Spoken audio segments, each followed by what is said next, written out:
عنده 25 سنه واحنا بنعتبره لعيب. بقول لك ايه، شفت 7 دوجز؟ لا شو ايه 7 دوجز ده احسن فيلم عربي اكشن في التاريخ يا يا شنو. عادي ما تهزرش والله عربي ده رهيب. يا باشا تعال شوف. انا لو كنت موجود انت عملت حاجه تانية خالص. هتعمل ايه يعني؟ هتعمل ايه؟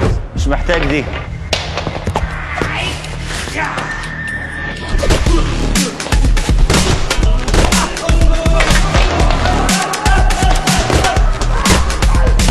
دب دب دب دب. عارف لو انا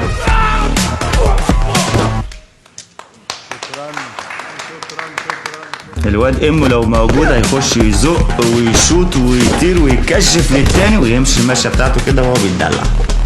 لو بن شرقي بقى موجود هيدي كوع مغربي وهيشوط في التاني، في الاخر يقوم مفنش بواحده فيرست تايم تيك توك تك.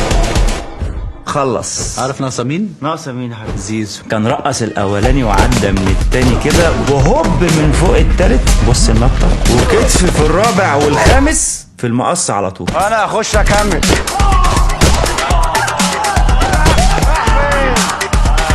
اللعيبه بتاعتنا لازم تركز في الكوره اكتر من كده، ما تبقاش يعني قاعد على الكنبه ومرحرح انت وصاحبك ده هو سامعنا ولا ايه؟ كل حاجه ولا انت مركز في الكوره. اللعيبة دول مش في الفيلم بس أكيد هيشوفوه. 7 دوجز.